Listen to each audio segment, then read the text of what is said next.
जय भोले जी दोस्तों। भोले जी से हमेशा यही प्रार्थना करूंगी, आप लोग मेरे दोस्त जहाँ भी रहें स्वस्थ रहें, मस्त रहें, हंसते रहें और मुस्कुराते रहें। एक ब्राह्मण था, बहुत गरीब ब्राह्मण। उसकी दो बेटियां थीं।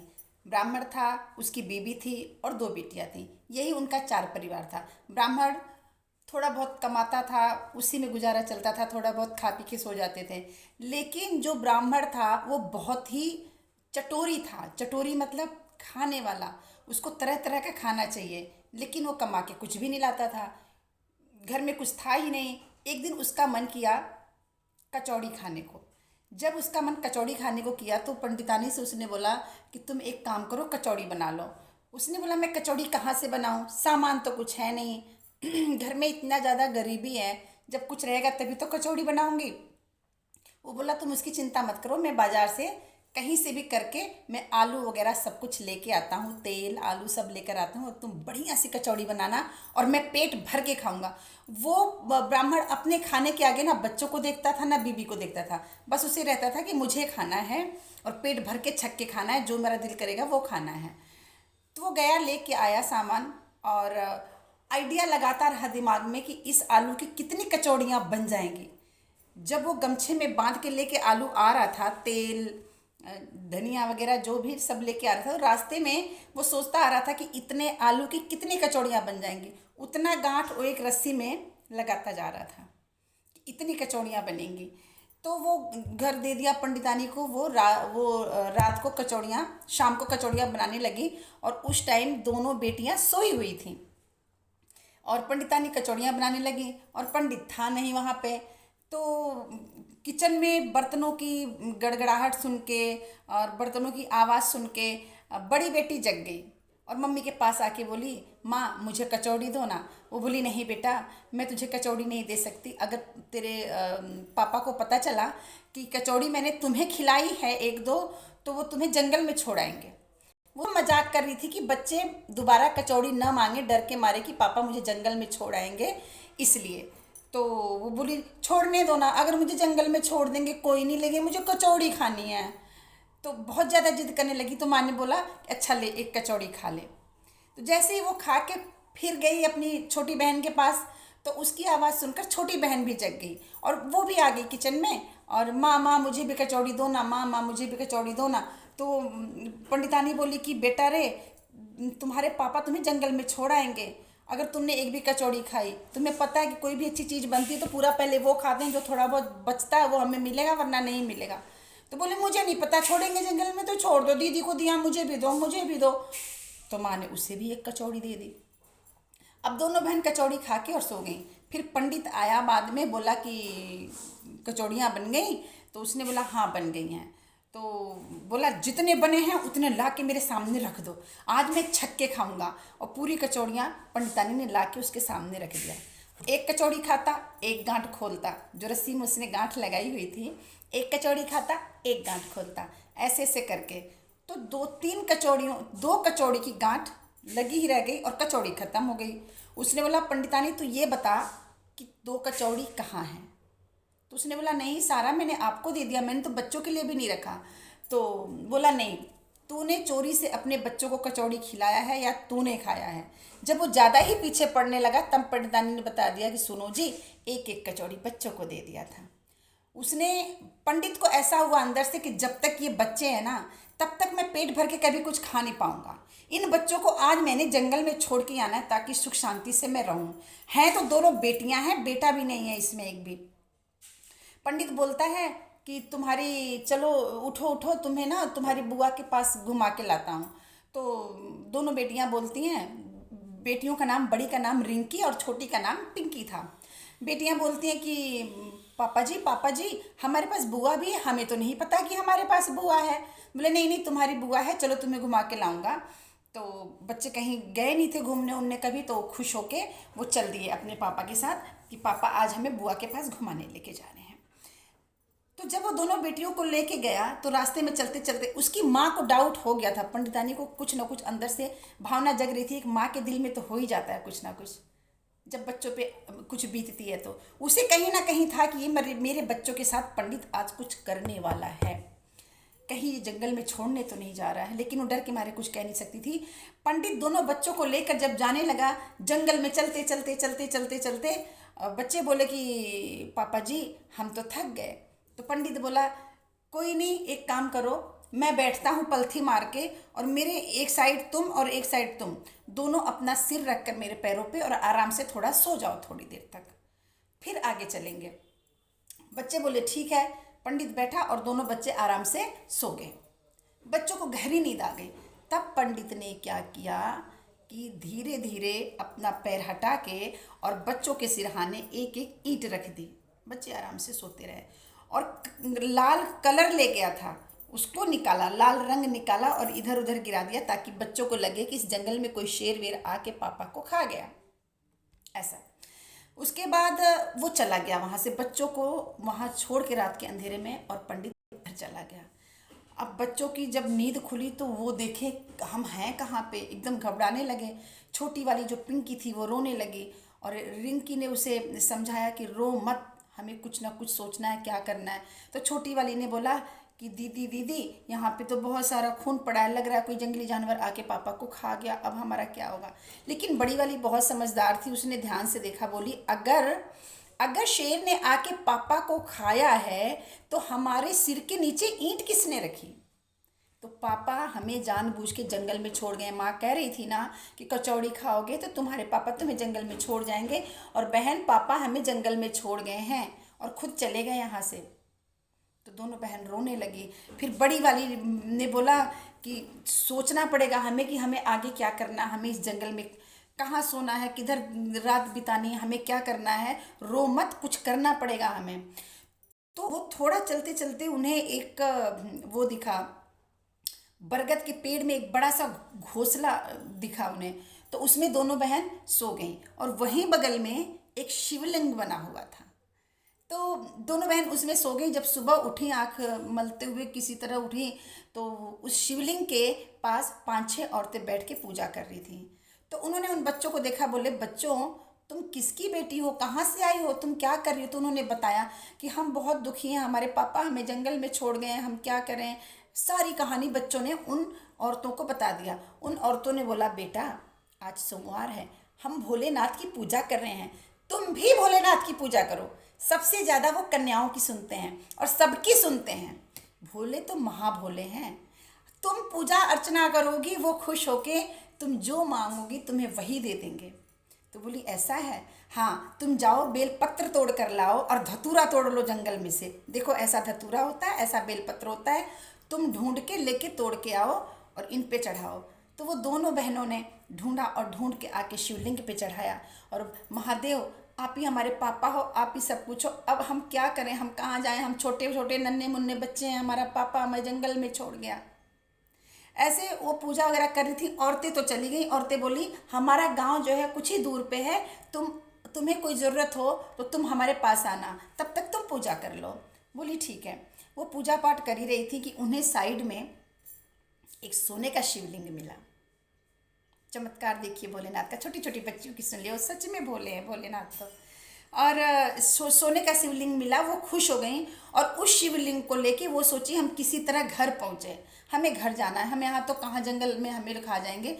तो वो सोची वो शिवलिंग, अरे ये जो हमें मिला है, ये सोना है चांदी है जो भी है हमें तो नहीं पता। बड़ी बहन छोटी से बोलने लगी, लेकिन ये जो जिसकी पूजा हम कर रहे थे ना, ये शिवलिंग की सेम वही बनावट है, इसको लेके हम घर चलते हैं, इसी की पूजा करेंगे। वो रास्ता भटकते भटकते शिवलिंग हाथ में लिए हुए वो घर पहुँचे। जब घर पहुँचे तो उनका बाप रो रहा था। छोड़ तो आया था, लेकिन वो रो रहा था कि मेरे बच्चों को छोड़ाया। देख के बहुत खुश हुआ, बेटा मेरे बच्चों मुझे माफ़ कर दो, मैं तुम्हें जंगल में छोड़ाया, मुझसे बहुत बड़ी भूल हुई। तो बच्चों ने बोला पापा जो होता है अच्छे के लिए होता है, ये देखो ना हमें सोने का है कि चांदी का है, क्या है ये, हमें एक शिवलिंग मिला है और अब हम इसकी पूजा करेंगे। उन्होंने जंगल की सारी बात बता दी। फिर जो पंडितानी थी उन्होंने शिवलिंग को घर में रखा, साफ सुथरा जगह पे रख दिया, और सब लोग बड़ी भक्ति भाव से पूजा करने लगे और सोमवार का व्रत रखने लगे। पंडित भी थोड़ा बहुत पूजा पाठ करने लगा, ज़्यादा तो नहीं सुधरा लेकिन पूजा पाठ थोड़ा बहुत करने लगा, और घर में सुख संपत्ति धीरे धीरे धीरे धीरे आने लगी, और बड़े नॉर्मली ज़िंदगी सब लोग जीने लगे, पूजा पाठ करना, सोमवार का व्रत रखना। तो घर में बहुत ज़्यादा खुशियाँ आने लगी। हाथी घोड़े राजा महाराजा सब, मतलब सब कुछ हो गया राजाओं जैसा।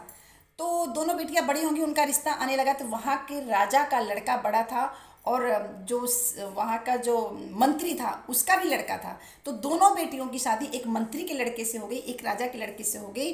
जिस दिन विदाई हो रही थी तो पापा ने जाते जाते बोला कि बेटा तुम्हारी कल को विदाई है, आज तुम्हारी कोई ख्वाहिश हो तो बताओ, मैं वो पूरी करूँगा। तो उस दिन सोमवार था। तो छोटी वाली बेटी बोली, जिसकी शादी मंत्री के बेटे से हो रही थी, उसने बोला नहीं, छोटी वाली की बेटी राजा के बेटे से शादी हो रही थी छोटी वाली की, और बड़ी वाली की मंत्री के बेटे से हो रही थी। तो छोटी वाली ने बोला जिसकी राजा के यहाँ हो रही थी कि पापा बहुत दिन से मैंने मछली नहीं खाई है, प्लीज़ मुझे मछली खिला दो ना। तो पापा ने बोला कि ठीक है, उसके लिए मछली बनवा दिया। बड़ी वाली को बोला कि तू भी खा लेना मछली, है तेरी क्या ख्वाहिश है। वो बोले मेरी कोई ख्वाहिश नहीं है बहन, तू भी मान जा, आज मछली मत खा, आज सोमवार है, आज व्रत रखना है, पूजा पाठ करनी है। उसने बोला पापा मैं पूजा पाठ मुझे करना है, भोले जी की पूजा करनी है, और इसको भी बोलो ये मछली ना खाए। लेकिन छोटी वाली नहीं मानी, बोली एक दिन खाने से कुछ नहीं होता, बाकी सोमवार को तो हम करते ही हैं भोलेनाथ की पूजा।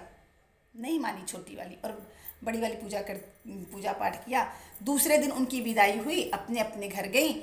और जो छोटी वाली जो राजा के घर में ब्याही गई, वो धीरे धीरे धीरे धीरे उनका धन दौलत सब धीरे धीरे सब खत्म होने लगा। और जो मंत्री के घर में ब्याही थी, उसके यहाँ सब कुछ धीरे धीरे धीरे धीरे धीरे धीरे राजाओं जैसा सब कुछ बढ़ने लगा। अब राजा जो था, राजा की जो बीबी थी, राजा सोचा ये तो बहुत ज़्यादा कुलक्षणी है, ऐसा इसने कैसा इसने पैर रखा घर में कि मेरे पास जो कुछ था वो धीरे धीरे सब कुछ खत्म होता जा रहा है, क्या करूँ मैं अभी। इतना तक कि उनके यहाँ खाने के लाले पड़ गए। तो राजा ने कहा कि मैं, ये औरत जब से आई है तब से मेरे घर का बहुत बुरा हाल हो गया है, मैं इसको मरवा दूंगा। जैसे उसे जंगल की तरफ लेके जा रहा था, तो वो बात आके मंत्री ने अपनी बहू को बताया कि तुम्हारी बहन के साथ राजा ऐसा ऐसा करने वाले हैं।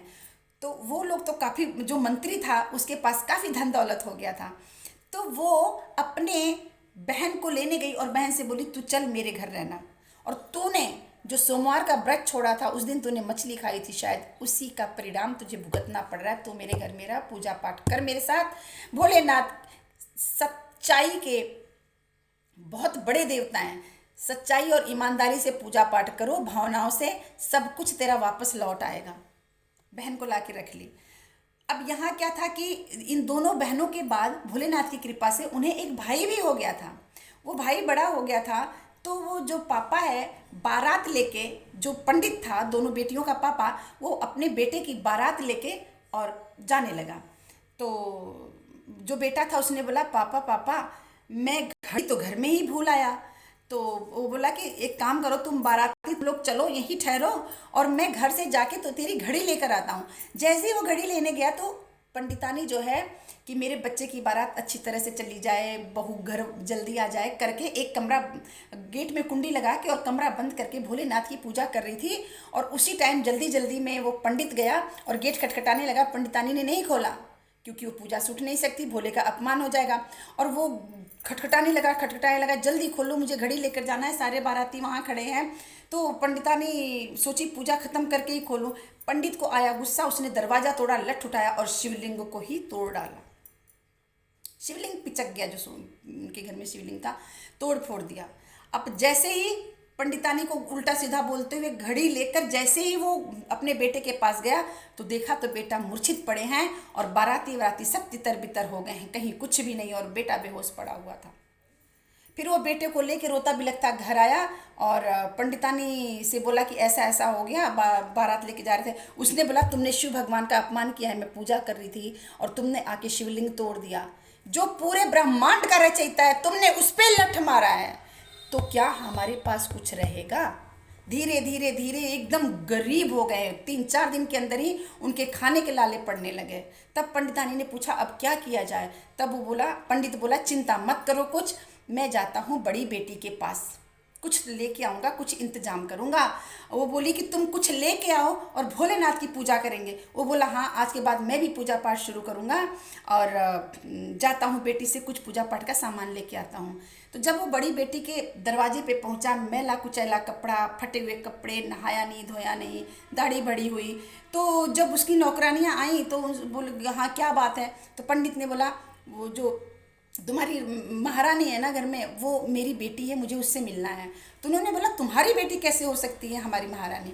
अच्छा, जाके वो बोला कि तुम जाके उसे बताओ तो सही कि तुम्हारे पापा आए हैं। वो गई, उदासियाँ गई, बोली एक मेला कुचला पहना हुआ आदमी आया है, दाढ़ी दूढ़ी बढ़ी हुई, बोल रहा है वो आपका पापा है। वो बोली उन्हें अच्छी तरह से अंदर लेके आओ। वो लेके गई तो पापा को नहलाया धुलाया और दान दक्षिणा अच्छे से, उन्हें गहने वहने, आटा वाटा, जो भी हर चीज़ सुखी संपन्न से पापा को उसने अच्छे से विदाई कर दी। और पापा जैसे ही सामान लेके खुशी खुशी आ रहा था, बीच में डाकुओं ने लूट लिया। पापा के पास कुछ नहीं रहा, वो फिर पंडितानी के पास खाली हाथ गया। तो वो बोली पंडितानी की क्या बेटी ने कुछ भी नहीं दिया। तो सारी बात बता दिया कि बेटी ने तो बहुत कुछ दिया, लेकिन सब कुछ बीच में डाकुओं ने लूट लिया।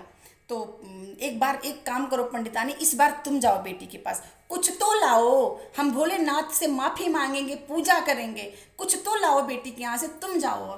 पंडितानी गई अपनी बेटी के घर और सारी बात बताई कि बेटा तूने जो कुछ पापा को दिया था बीच में चोरी हो गया। तो उसने बोला कि बेटी ने बोला भोलेनाथ बहुत ज़्यादा रूठे हुए हैं मम्मी आपसे, एक काम करो आप यहीं रुको और पूजा पाठ यहीं करके अगले सोमवार को फिर आप जाना। तो और बहन को भी बोली कि तू भी पूजा पाठ यहीं अच्छे से और कर। और सोमवार आया, दोनों बहन और माँ माफ़ी मांगी और पूजा पाठ की, व्रत रखा, शिव जी पे धतूरा चढ़ाया, भांग चढ़ाया, भोलेनाथ की विधिवत पूजा किया, दही दूध चढ़ाया। फिर बड़ी बेटी ने बोला अपनी बहन को कि तू जो तेरे दिल में इच्छा है आज भोलेनाथ से मांग ले। और माँ से बोला माँ तू भी मांग ले, सच्चे मन से मांग ले और कभी भी भोलेनाथ सोमवार के दिन कभी उल्टी चीज़ें सीधी हरकतें मत करना। तो वैसा ही किया माँ ने और बहन ने, दोनों ने ऐसा ही किया। बहन ने बोला कि मेरे पति में सुधार आ जाए, मेरे पति मेरी वजह से गुस्सा हैं, हमारा जैसे राजपाट था धीरे धीरे भोलेनाथ वैसा ही कर दो, मैं अपने घर लौट जाऊं, बहन ने बोला। और माँ ने बोला कि हमें भी इतना तो दे दो कि हम आपकी पूजा पाठ कर सकें। तो माँ अपने घर गई, पूजा पाठ करके प्रसाद लेके, कुछ बेटी ने दिया खाने पीने का सामान, पूजा पाठ का गहने वगैरह जो भी माँ लेके गई। और जो वो थी उसका आदमी भी आया, अपने राजा था वो, उसकी हालात भी धीरे धीरे सुधरने लगे, वो भी अपनी बीबी को लेने गया।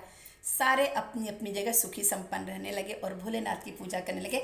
पंडित की भी अकड़ दूर हो गई और वो भी भोलेनाथ जय भोलेनाथ जय भोलेनाथ रात दिन रचता था। तो कहानी का ये मतलब है, इसको अंधविश्वास मत समझना। ये कहानियाँ, आध्यात्मिक कहानियाँ जो होती हैं ना, अगर भोलेनाथ की पूजा जो करेगा वो हमेशा सुखी संपन्न रहेगा, और वो भी सच्चे दिल से करना चाहिए। पूरी कहानी सुनने के लिए आप लोगों का बहुत बहुत धन्यवाद। और अगर ये कहानी आपको अच्छी लगी हो तो आप शेयर ज़रूर कीजिएगा। मेरी कहानियाँ ऐसी होती हैं कि आप अपने बच्चों को भी सनातनी धर्म से जोड़ सकते हैं। अपने बच्चों को भी मेरी कहानियाँ सुनाया कीजिए। पढ़ाई के साथ साथ अपना धर्म कर्म बचाना बहुत ज़्यादा ज़रूरी है। जय भोले जी।